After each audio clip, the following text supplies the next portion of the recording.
Hey everyone, and welcome back to the channel. I'm Luna. And I'm Mason. It's great to have you with us again. Today, we're doing something a little different, something that a lot of you have actually requested.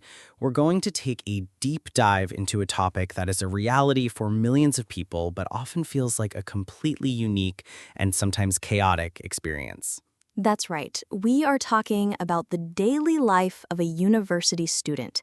We're going to walk through an entire day from the moment that dreaded alarm goes off until their head finally hits the pillow, which, let's be honest, is probably way later than it should be. It's a world of its own, isn't it? A strange mix of newfound freedom, immense pressure, and trying to figure out how to cook pasta without setting off the fire alarm. So whether you're a student right now, you're about to become one, or you've been out of college for years and just want a trip down memory lane, we think you'll find this relatable. Definitely. We're going to break it all down. The classes, the studying, the social life, the part-time jobs, and all the little moments in between that make up the student experience. We'll be your guides through this hypothetical yet very realistic day. So grab a coffee, get comfortable, and let's start where every student's day begins, the morning. And more specifically, the eternal battle with the snooze button.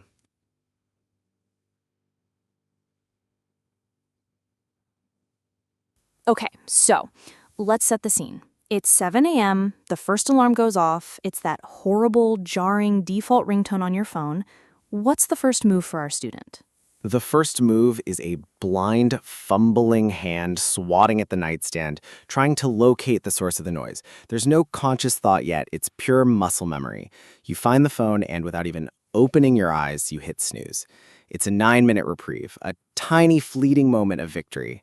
9 minutes of pure bliss. But it's a trap, because when that alarm goes off again at 7:09, it feels even worse. If like you've tasted freedom and had it snatched away. So you hit it again, and maybe one more time for good measure.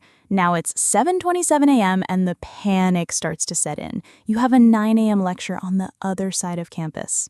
This is where the mental math begins. Okay, if I skip a real shower and just do a quick rinse, that saves me 10 minutes. I can skip making coffee and just grab one on the way. That's another 5. Breakfast, a granola bar will have to do. You're already making compromises before your feet have even touched the floor. And the floor is cold. That's always a shock to the system. You finally swing your legs out of bed, feeling groggy and already behind schedule. You stumble to the closet and are faced with the next great challenge: what to wear. You have a closet full of clothes, but you're convinced you have absolutely nothing to wear. The classic dilemma. The criteria for a student outfit are so specific. It needs to be comfortable enough to sit in for a 3-hour lecture, but you also don't want to look like you just rolled out of bed, even though you basically did. And you have to factor in the wildly unpredictable temperatures of campus buildings. One lecture hall is a sauna, the next is an Arctic tundra. Layering is key. A hoodie is a student's best friend. You finally settle on jeans and a hoodie, the unofficial uniform of university students everywhere. You rush to the bathroom, brush your teeth, and splash some water on your face. You look in the mirror and think, yep, that's good enough. Now it's about 8:15 a.m. You grab your backpack, which is probably way too heavy because you haven't cleaned it out in weeks. There are probably old papers, a half-empty water bottle, and at least 3 pens that don't work in there. You shove your laptop in, grab that granola bar you budgeted for, and you're out the door. The walk to campus is its own experience. If you live in a dorm, you're joining this mass exodus of other tired-looking students all making the same pilgrimage. You might see some friends and give them the classic, "I'm so tired," nod of acknowledgement. If you live off campus, you're probably power walking or jogging because you misjudged the time. You're weaving through crowds, maybe listening to a podcast or music to try and wake yourself up. You're mentally preparing for that first class, hoping the professor is in a good mood. You finally get to the lecture hall at 8:58 a.m. You made it! You slip into a seat in the back, trying not to make too much noise. The room is massive, with hundreds of other students. Some look bright-eyed and ready to learn, but most look just as tired as you feel. And this is where the great debate happens. Laptop or notebook? Do you type your notes, which is faster, but opens up the temptation of online shopping and social media? Or do you go old school with a pen and paper, which is better for memory retention, but can be a struggle to keep up with a fast-talking professor? I was always a laptop person, but I had to be so disciplined. I'd close all other tabs, but then you see the person next to you watching a basketball game with the brightness turned all the way down. The power of distraction is strong in a lecture hall.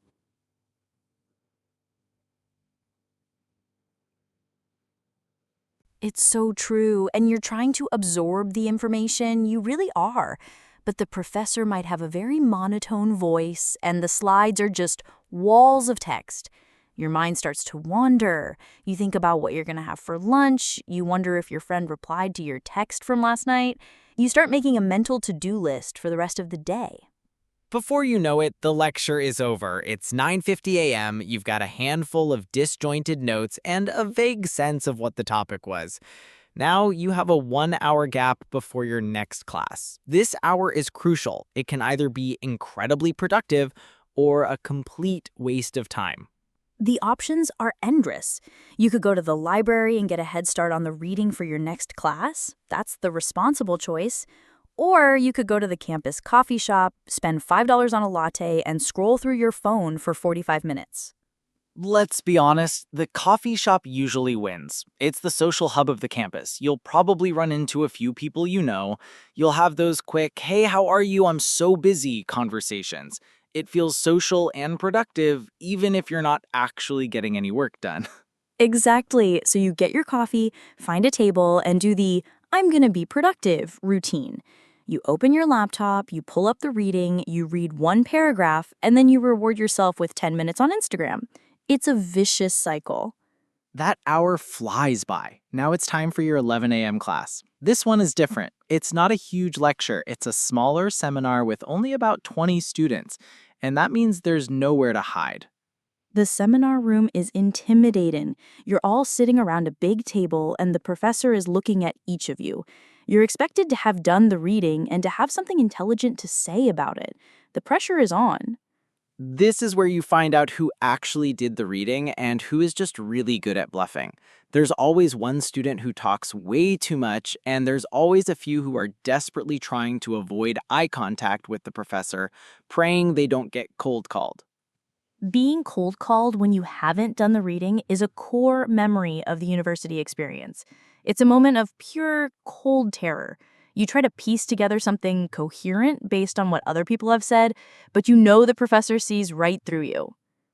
But sometimes these smaller classes can be amazing. If it's a topic you're genuinely interested in, the discussions can be so engaging. You learn so much from your classmates, and you get to explore ideas in a way you just can't in a giant lecture. It can be one of the most rewarding parts of the day. Absolutely. It's where the real learning often happens. So the seminar ends at noon. You've survived the morning classes, your brain is a little fried, and you are starving. It's lunchtime. A gentle transition graphic appears on screen, the midday break. Lunchtime as a student is a strategic operation. You have a few choices. Option 1, the campus dining hall. It's convenient, and if you have a meal plan, it feels free, even though you paid a small fortune for it at the beginning of the semester. The dining hall is a social experiment. You walk in, tray in hand, and scan the room for a friendly face or an empty table. The food is, well, it's dining hall food. Some days you get lucky and it's taco day. Other days it's a mysterious meatloaf that you're better off not asking questions about. The best part of the dining hall is the social aspect. You sit with your friends, you complain about your classes, you make plans for the weekend. It's a much-needed break from the academic pressure. It's where you decompress. Option 2 for lunch, you packed your own. This is the financially responsible, healthy choice, but it requires planning, which is not always a student's strong suit. It usually means a squished sandwich and an apple that you've been carrying around in your backpack all morning. Or there's option 3, the nearby cheap eats. There's always that one pizza place that sells slices for $1, or a food truck with amazing tacos. This is a nice treat, but it can add up quickly. After lunch, the dreaded post-lunch slump hits. You've eaten, you're warm, and all you want to do is take a nap, but you can't. You have a study session planned, or maybe even another class. This is a test of willpower. This is when a lot of students make a critical decision: library or dorm room. If you go back to your dorm, you tell yourself you'll just rest your eyes for 20 minutes, but that 20-minute nap can easily turn into a 2-hour deep sleep, and then you wake up disoriented and even more behind on your work. The library is the safer bet. So you drag yourself there, find a spot, and try to rally. This is when the afternoon study session begins. And finding the right study spot in the library is an art form. It really is. Do you want a quiet individual cubicle on the silent floor where you can hear a pin drop? Or do you prefer a big table in a more collaborative area where there's a bit of background noise? And the most important question, is there an outlet nearby? The search for an available power outlet is a modern-day quest for the Holy Grail. Once you're settled, the real work begins. You have readings to catch up on, a problem set for your math class that looks like it's written in another language, and an essay due next week that you haven't even started thinking about. The feeling of being overwhelmed is very real. This is where procrastination can really kick in. You tell yourself you'll just check your email quickly. That leads to a quick look at the news, which leads to watching one YouTube video and then another. Suddenly, an hour has passed and you've written exactly one sentence of your essay. To combat this, some students get really into productivity techniques, like the Pomodoro technique, where you work for 25 minutes straight and then take a 5-minute break. It helps to break down a huge mountain of work into smaller, more manageable hills. Sometimes a solo study session isn't going to cut it. You need reinforcements. This is when you text your classmates and arrange a study group. This can be either incredibly helpful or a complete disaster. A good study group is amazing. You can bounce ideas off each other, explain concepts that you're struggling with, and divide up the work. But a bad study group? That's just a social hour disguised as studying. You spend more time talking about a TV show you're all watching than you do on the actual assignment. Finding that balance is tough, but let's say our student has a productive couple of hours. They finished their reading, made some progress on their problem set, and even managed to write a rough outline for their essay. It's now around 4 p.m. They're feeling a mix of accomplishment and complete exhaustion. Their brain feels like mush. They pack up their stuff, leave the library, and step back out into the afternoon sun. The academic part of the day is mostly over, but the day itself is far from finished. Now the evening begins, which brings a whole new set of choices and activities. And this is where things can go in so many different directions. Does our student have a part-time job? Do they have a club meeting? Are they going to the gym? Or is they just heading back to their dorm to crash? The evening is a blank canvas.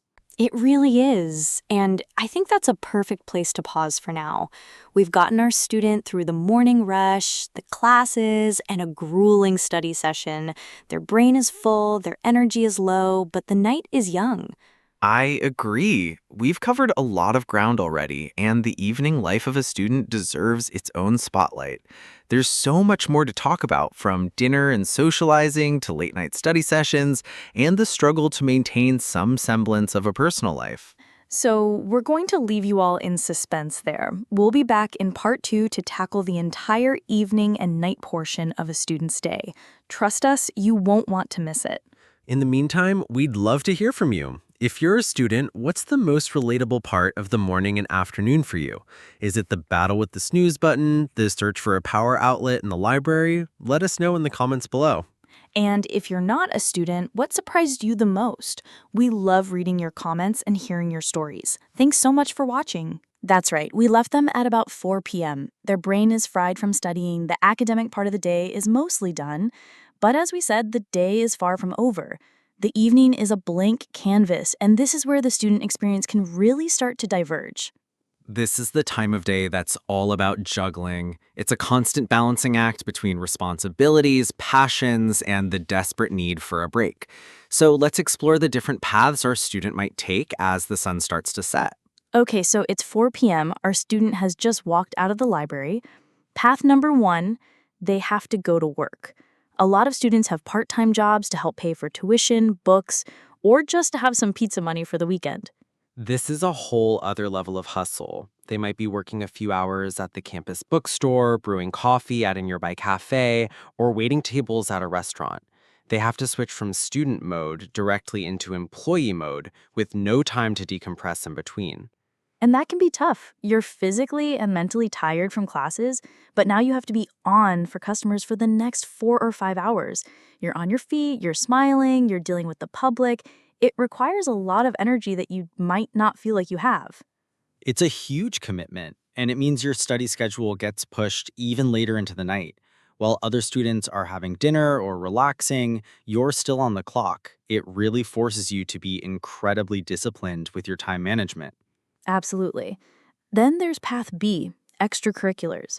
This is the student who is heading to a club meeting, a student government session, or maybe a rehearsal for a play. This is the building your resume and following your passion part of the day. University isn't just about classes, it's about these communities you join. Whether it's the debate team, the campus radio station, or an intramural sports team, these activities are a huge part of the experience. They're also a big time commitment. A sports practice can be 2 or 3 hours long. A club meeting can run late. But this is often where students find their people, their closest friends. It's a different kind of learning that happens outside the classroom. Definitely. And then there's Path C, the student who makes a beeline for the campus gym. They need to sweat out the stress of the day. This is the self-care route. For a lot of students, going for a run, lifting weights, or taking a yoga class is non-negotiable. It's how they clear their head and manage the anxiety that comes with deadlines and exams. It's their way of investing in their own well-being. And it can be a great way to break up the day. But again, it's another block of time you have to carve out. By the time you're done with your workout and a shower, it's already dinner time. Which brings us to a pivotal moment in every student's evening, dinner. What is our student eating tonight? The dinner situation is so varied. If you live in a dorm, you might be heading back to the dining hall for round 2. You're hoping it's not the mystery meatloaf again. Or if you have a small kitchenette in your dorm or live in an apartment, you face the challenge of cooking for yourself. This often leads to a rotation of the same 3 meals: pasta with jarred sauce, instant ramen, or maybe a frozen pizza if it's been a particularly rough day. This sad desk dinner is a real phenomenon. You're eating a bowl of cereal for dinner while staring at your laptop, trying to get a head start on the night's work. It's not glamorous. But sometimes dinner can be a really great social event. You might cook a meal with your roommates. It's a collaborative effort, a chance to catch up on each other's days and just hang out. It feels like a little family dinner. Those are the best nights. It's a moment of connection in an otherwise hectic day. After dinner, though, a new reality sets in. The sun is down, the campus is quieter, but the work is not done. This is the beginning of the second study session. The late night grind. This is when the most serious studying often happens. You're either heading back to the library, which has a completely different vibe at night, or you're setting up shop at your desk in your room. The library at night is for the truly dedicated. It's almost silent, filled with students fueled by energy drinks and the quiet desperation of an approaching deadline. There's a sense of shared struggle, a silent camaraderie. You're all in it together. Studying in your room, on the other hand, is a battle against distractions. Your bed is right there calling to you. Netflix is just 1 click away. Your roommate might be watching a movie. It takes an incredible amount of self-control to stay focused. This is when the 10 p.m. wall hits. You've been going all day, and your brain just decides it's had enough. Your reading speed slows down, you're rereading the same paragraph over and over, and nothing is sticking. This is a critical decision point. Do you push through, powered by caffeine and sheer willpower, or do you listen to your body and call it a night? Most students, especially with the deadline looming, choose to push through. And just when you're in the middle of this internal battle, you get a text from a friend. Hey, we're all going out for a bit. You should come. The ultimate temptation. The fear of missing out, or FOMO, is so real in university. You know you should stay in and finish your essay, but you also see your friends having fun on social media. It's a huge source of conflict. You tell yourself, I'll just go for 1 hour. But we all know that 1 hour is the biggest lie a student can tell themselves. 1 hour turns into 2, then 3. You have a great time, you make memories, but you get back to your room at 1 a.m. with your essay still unfinished. And now the panic really sets in. You're exhausted, but you have to finish this assignment. This is when the true all-nighter begins. You're typing furiously, the quality of your writing is questionable, and you're just trying to get it done. Let's say our student resists temptation and stays in. They finish their work around midnight, they feel a huge sense of relief. They've done it. Now they can finally relax and go to bed. But do they go straight to bed? Of course not. They need to wind down. This usually involves falling into a black hole of social media or watching just one episode of a show on Netflix. This winding down period can last for another hour or more. It's a form of procrastination, but it feels deserved after a long day of work. You're rewarding yourself. Finally, around 1:30 or 2 a.m., your eyes are burning and you can barely stay awake. You brush your teeth, maybe glance at your planner and have a moment of terror when you see you have an 8 a.m. class the next day. You set your alarm, probably setting multiple alarms just in case. You crawl into bed, your mind still racing with everything you did that day and everything you have to do the next. And then you finally fall asleep, only to do it all over again in a few short hours. And that is a day in the life of a university student. It's a marathon. It's a mix of intellectual challenges, social pressures, personal growth, and a chronic lack of sleep. It's chaotic, it's stressful, and it's overwhelming. But it's also incredibly fun, rewarding, and a time of immense freedom and discovery. It's a unique chapter of life that you'll probably look back on with a strange sense of fondness. I completely agree. So, to everyone watching, we hope this gave you a realistic glimpse into the student experience. For those of you who are students, what's your evening routine look like? Are you a late-night library warrior or an early-to-bed type? We'd love to hear your stories in the comments below. And don't forget to like this video and subscribe to our channel for more deep dives and conversations. Thank you so much for joining us for both parts of this discussion.